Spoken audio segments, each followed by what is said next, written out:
ನಮಸ್ಕಾರ ಸ್ನೇಹಿತರೆ.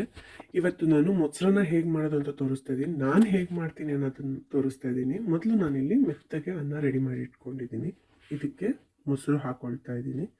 ಮೊಸರು ಪ್ಯಾಕೆಟಿಗೆ ಒಂದು ಸ್ವಲ್ಪ ನೀರನ್ನು ಕೂಡ ಸೇರಿಸ್ಕೊಂಡು ಹಾಕ್ಕೊಳ್ತಾ ಇದ್ದೀನಿ. ಇವಾಗ ರುಚಿಗೆ ತಕ್ಕಷ್ಟು ಉಪ್ಪನ್ನು ಸೇರಿಸ್ಕೊಳ್ತಾ ಇದ್ದೀನಿ. ಇವಾಗ ಸಣ್ಣಕ್ಕೆ ಹೆಚ್ಚಿರುವಂಥ ಈರುಳ್ಳಿ, ಸೌತೆಕಾಯಿ, ಕ್ಯಾರೆಟ್ ತುರಿ ಹಾಗೆ ತೆಂಗಿನಕಾಯಿ ತುರಿಯನ್ನು ಹಾಕೊಳ್ತಿದ್ದೀನಿ. ಜೊತೆಗೆ ಸ್ವಲ್ಪ ಕೊತ್ತಂಬರಿ ಸೊಪ್ಪು, ಇದನ್ನೆಲ್ಲ ಚೆನ್ನಾಗಿ ಮಿಕ್ಸ್ ಮಾಡ್ಕೊಳ್ತೀನಿ.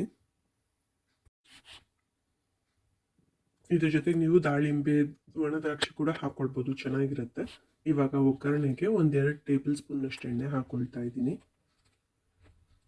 ಎಣ್ಣೆ ಕಾಯ್ತಾ ಇದ್ದಾಗೆ ಸ್ವಲ್ಪ ಸಾಸಿವೆ, ಜೀರಿಗೆ ಹಾಗೆ ಕಡಲೆಬೇಳೆ, ಉದ್ದಿನಬೇಳೆ ಇದೆಲ್ಲ ಕೆಂಪಾಗಬೇಕು. ಜೊತೆಗೆ ಹಸಿಮೆಣಸಿನಕಾಯಿ, ಶುಂಠಿ ತುರಿ ಮತ್ತು ಕರಿಬೇವನ್ನು ಕೂಡ ಹಾಕೊಳ್ತಾ ಇದ್ದೀನಿ. ಇದನ್ನೆಲ್ಲ ನಾನು ಚೆನ್ನಾಗಿ ಫ್ರೈ ಮಾಡ್ಕೊಳ್ತಾ ಇದ್ದೀನಿ. ಕಡಲೆಬೇಳೆ, ಉದ್ದಿನಬೇಳೆ ಕೆಂಪಗಾಗೋವರೆಗೂ ಫ್ರೈ ಮಾಡ್ಕೊಳ್ತೀನಿ. ಜೊತೆಗೆ ಸ್ವಲ್ಪ ಹಿಂಗನ್ನು ಕೂಡ ಸೇರಿಸ್ಕೊಳ್ತಾ ಇದ್ದೀನಿ. ಇದನ್ನೆಲ್ಲ ನೋಡ್ಬೋದು ಬಣ್ಣ ಹೇಗೆ ಬದಲಾಗಿದೆ ಅಂತ ಹೇಳಿ. ಇದನ್ನು ಇವಾಗ ಮೊಸರನ್ನಕ್ಕೆ ಸೇರಿಸ್ಕೊಳ್ತಾ ಇದ್ದೀನಿ. ಮೊಸರನ್ನಕ್ಕೆ ಹಾಕ್ಕೊಂಡು ಚೆನ್ನಾಗಿ ಮಿಕ್ಸ್ ಮಾಡ್ಕೊಳ್ಳೋಣ. ನೋಡ್ಬೋದು ಮೊಸರನ್ನ ಇವಾಗ ಗಟ್ಟಿಯಾಗಿದೆ. ಹೀಗೆ ಗಟ್ಟಿಯಾಗಿ ಇಷ್ಟಪಡೋರಾದರೆ ಹೀಗೆ ತಿನ್ಬೋದು. ಸ್ವಲ್ಪ ತೆಳ್ಳಗೆ ಬೇಕು ಅಂದರೆ ಹಾಲು ಅಥವಾ ನೀರನ್ನು ಮಿಕ್ಸ್ ಮಾಡ್ಕೊಳ್ಬೋದು. ಆದರೆ ನಾನಿಲ್ಲಿ ಹಾಲನ್ನು ಮಿಕ್ಸ್ ಮಾಡ್ಕೊಳ್ತಾ ಇದ್ದೀನಿ.